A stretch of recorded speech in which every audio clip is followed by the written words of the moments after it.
Hi everybody, मैं हूं अनूप और आज की इस वीडियो में हम लोग सीखने वाले हैं the fundamental unit of life यानी सेल के बारे में। सेल होता क्या है, उसके क्या क्या फंक्शन है और कैसे हमारी बॉडी में वो बनता है। ऐसी ढेर सारे सवालों के जवाब आज इस वीडियो में हम लोग देखेंगे। तो चलिए सबसे पहले सेल की डेफिनेशन से समझते हैं कि सेल की डेफिनेशन क्या कहती है सेल के बारे में। तो the cell is the fundamental structural and functional unit of life, यानी जो सेल होती है वो fundamental structural and functional unit होती है लाइफ की। इसको और अच्छे से समझने के लिए हम एक फ्लो चार्ट को समझते हैं। तो सबसे पहले देखते हैं ये सेल होता क्या है। तो इसको देखो, सेल का मतलब क्या है, स्मॉलेस्ट यूनिट ऑफ लाइफ। मैंने क्या बोला, स्मॉलेस्ट यूनिट ऑफ लाइफ, यानी हमारे लाइफ की, हमारे ऑर्गेनिज्म की सबसे छोटी इकाई, सबसे छोटी यूनिट ही हमारी सेल है। ठीक है, इसका एक एग्जांपल और लेके आपको मैं समझाने की कोशिश करता हूं। जैसे हम जब घर बनाते हुए आपने देखा होगा, तो हम उसका जो एक ईंट है, जहां से वो घर बनना स्टार्ट होता है, वो जो एक ईंट होता है जिसके बाइंड होने से एक दीवार तैयार हो जाती है, उसी तरीके से जो एक ईंट है उसको क्या बोलते हैं, सेल बोलते हैं। ये ऐसे समझो, हमारा ये एक ईंट है, जब एक ईंट एक दूसरे से जुड़ने के बाद एक दीवार का फॉर्मेशन होता है, एक दीवार बनती है, तो इस एक ईंट को हम क्या बोलेंगे, सेल बोलेंगे। आगे समझ में, जैसे इस टी शर्ट की बात करते हैं। इस टी शर्ट में जो पहला धागा होगा, जहां से ये स्टार्ट हुआ होगा टी शर्ट बनना, तो उस पहले धागे को जब क्या बोलते हैं, हम क्या बोलेंगे, हम लोग सेल बोलेंगे। अब सवाल ये उठता है कि भैया सेल लिविंग भी हो सकता है, नॉन लिविंग भी हो सकता है। हाँ बिल्कुल, सेल लिविंग भी होते हैं, नॉन लिविंग भी होते हैं। अब सेल कितने टाइप्स के होते हैं हमारी बॉडी में? जो सेल होते हैं माइक्रो ऑर्गेनिज्म, वो भी एक सेल से मिलकर बने होते हैं। एनिमल जो होते हैं वो भी एक सेल से ही मिलकर बने होते हैं। तो आपको सेल समझ में आ चुका होगा। अब बात करते हैं टिश्यू। टिश्यू क्या होता है? जैसे कि मैंने बताया कि जो सेल होता है वो एक ईंट जैसा है, इसको हम लोग सेल बोलेंगे। जब एक ईंट एक दूसरे से जुड़ जाते हैं तो इसको क्या बोलेंगे, टिश्यू बोलेंगे। जैसे मैंने फिर बताया था आपको कि हम इस टी शर्ट की बात कर रहे थे कि एक धागे से जो स्टार्ट हुआ था उसे सेल बोल रहे थे। वही एक धागा एक दूसरे से जब बाइंड हो जाते हैं, जब एक नया फॉर्म बनाते हैं, उसको क्या बोलेंगे, टिश्यू बोलेंगे। आई थिंक आपको समझ में आ चुका होगा कि सेल से मिलके क्या बन रहा है, टिश्यू बन रहा है। यानी अगर इसका एक डेफिनेशन और दे टिश्यू का, तो ये कह सकते हैं कि the group of cell is called tissue. Okay, तो चलिए आगे बढ़ते हैं। हमने सेल देख लिया, हमने टिश्यू देख लिया। अब हम बात करने वाले हैं ऑर्गन की। ऑर्गन क्या होता है?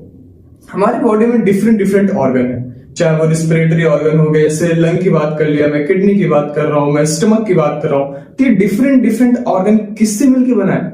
सेल से ही मिलकर बना है। और सेल क्या बनाता है? टिश्यू बनाता है। चलिए इसको और अच्छे से देखते हैं। हमने टिश्यू पढ़ लिया भैया। आपने बोला कि जब दो से ज्यादा टिश्यू, मिलियंस ऑफ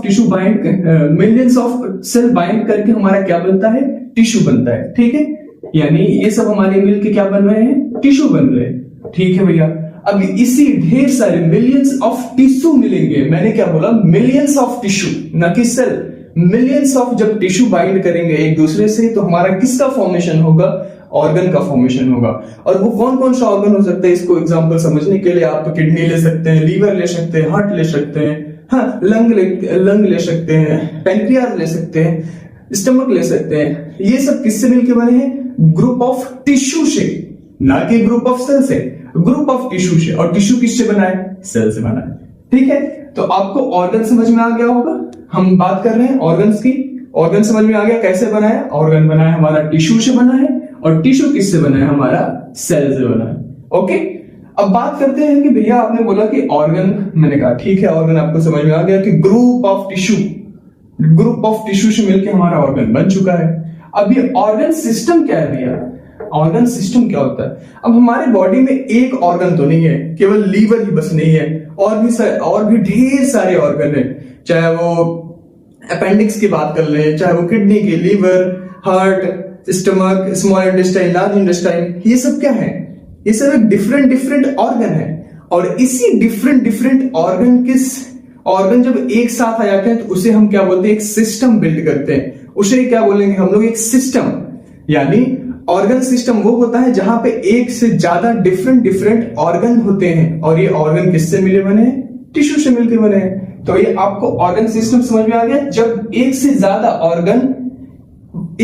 ऑर्गन होता है उसे क्या बोलेंगे? ऑर्गन सिस्टम बोलेंगे। ठीक है, अब चलो आगे बढ़ते हैं। अभी जब ऑर्गन सिस्टम बना, जैसे हमारी बॉडी में आपने देखा होगा, चाहे वो एनिमल में हो, चाहे ह्यूमन बीइंग हो गया है, चाहे मैं प्लांट की बात करूं, उसमें भी डिफरेंट सेल से मिलके बने हैं। ठीक है, तो हम बात कर रहे हैं ह्यूमन बॉडी में, तो लीवर, लंग, किडनी, इन सब से मिलके हमारी पूरी बॉडी एक तैयार हुई। तो जो हमारी पूरी बॉडी तैयार हुई वो किससे तैयार हुई? एक ऑर्गन सिस्टम से।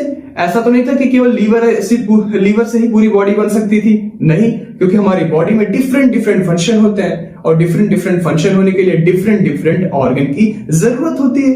तो इस जरूरत को पूरा करने के लिए हमने क्या बनाया? ऑर्गन सिस्टम बनाया। उस ऑर्गन सिस्टम से हमारी फुल बॉडी बनती है, जिसे हम कहते हैं ऑर्गेनिज्म।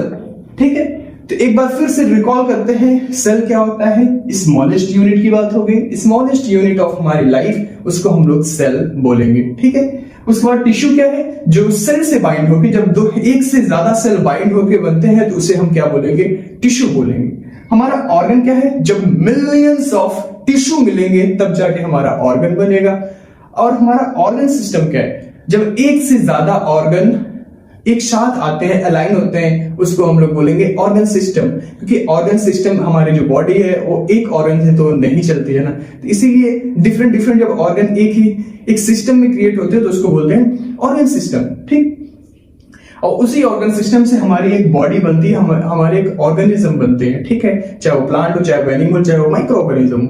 आई होप कि आपको समझ में आ चुका होगा। तो चलिए आगे बढ़ते हैं। अब हम लोग देखते हैं हिस्ट्री की, सेल को बताया किसने, सेल टर्म दिया किसने, पहली बार सेल किसने देखा। ठीक है, तो चलिए चलते हैं और हम लोग डिस्कस करेंगे हिस्ट्री के बारे में, हिस्ट्री ऑफ सेल के बारे में। ओके, तो सेल टर्म पहली बार आया किसने, जो सेल टर्म दिया किसने?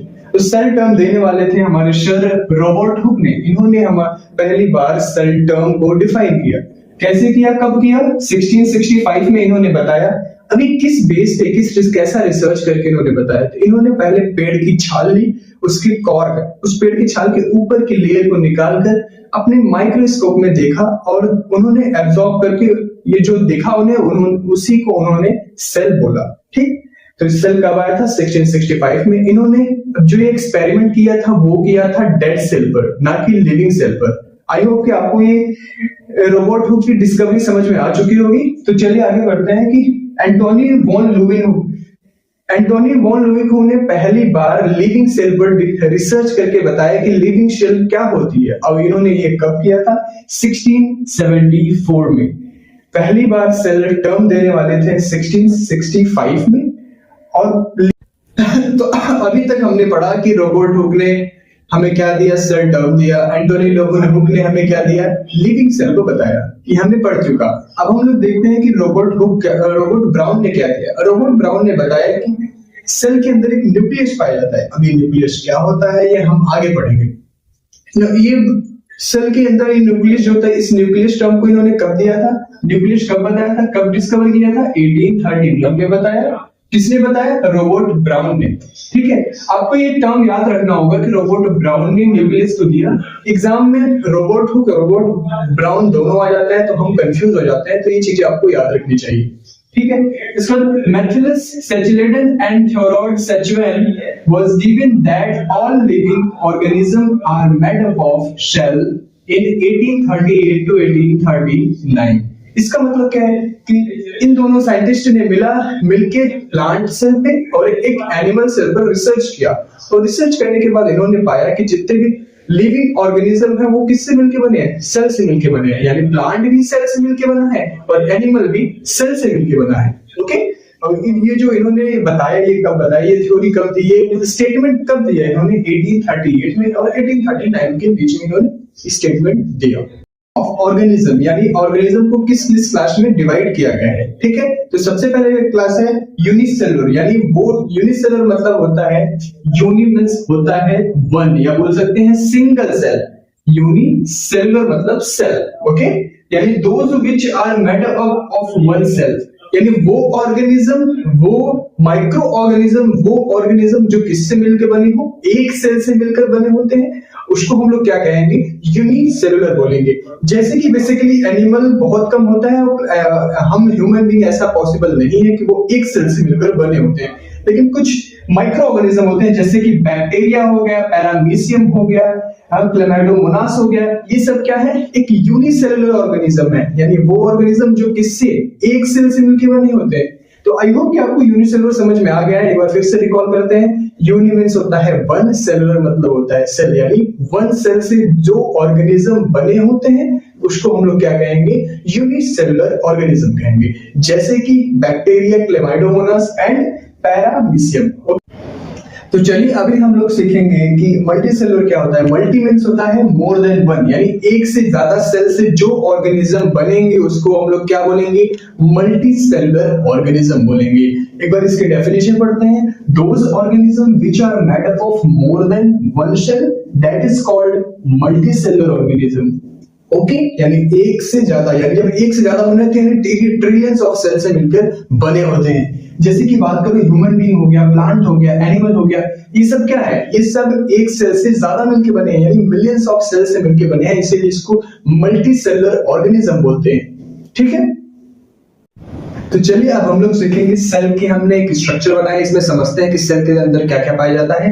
ठीक है, इस सेल का हमारा स्ट्रक्चर है, जहां पे हम लोग क्या देखने वाले हैं, ये है इसके अंदर साइटोप्लाज्मा पाया जाता है। साइटोप्लाज्मा क्या होता है, एक फ्लूइड होता है, वाटरी फ्लूइड होता है, जो क्या करता है, सेल को कंसंट्रेट करने में हेल्प करता है। बेसिकली कंसंट्रेशन को कौन प्रोवाइड कर रहा है, कंसंट्रेट कौन करता है, सेल, साइटोप्लाज्मा करता है। ठीक है, उसके बाद हमारी जो आउटर लेयर होती है उसको हम लोग प्लाज्मा मेम्ब्रेन और सेल मेम्ब्रेन बोलते हैं। ठीक है, ये प्लाज्मा मेम्ब्रेन, सेल मेम्ब्रेन क्या करता है, ये एक प्रकार का बाउंड्री, बॉडी गार्ड की तरह काम करता है कि कोई भी सेल के अंदर जो चीज है वो बाहर जाएगी कि नहीं जाएगी, कौन डिफाइन करेगा, हमारा प्लाज्मा मेम्ब्रेन या सेल मेम्ब्रेन डिफाइन करेगा।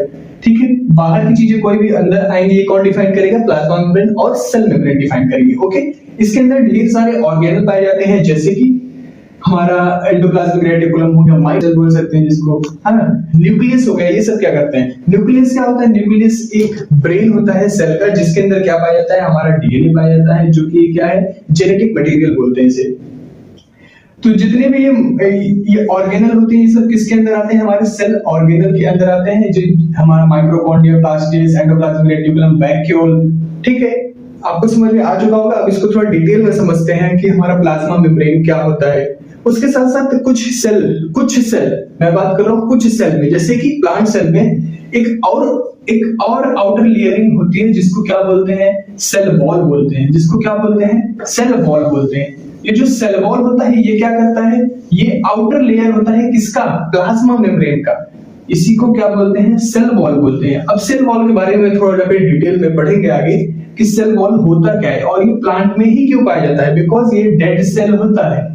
ठीक है, तो एक तरीके से प्रोटेक्शन प्रोवाइड कराता है। ठीक, अभी हम लोग पढ़ रहे थे सेल वॉल के बारे में, इसको थोड़ा और अच्छे से समझते हैं। सेल वॉल क्या होता है, बेसिकली सेल वॉल एक नॉन लिविंग है, नॉन लिविंग और रिजिड है।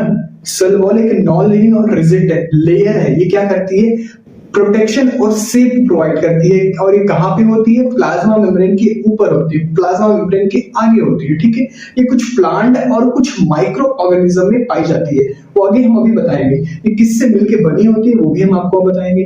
तो ये क्या बेसिकली क्या करती है, outer covering of plasma membrane, ये प्लाज्मा मेम्ब्रेन के आउटर कवरिंग पे होती है। जैसे ये सेल है, हाँ, इस सेल के आउटर लेयर पर होती है, इसको क्या बोलेंगे, सेल वॉल बोलेंगे। ठीक है, ये क्या है, सेल वॉल है। ठीक है, प्रोवाइड शेप ऑफ सेल, इसका बेसिकली काम क्या होता है कि एक सेल को एक शेप प्रोवाइड करना, एक मेंटेन शेप प्रोवाइड करना कौन कराता है, हमारा सेल वॉल कराता है। ठीक है,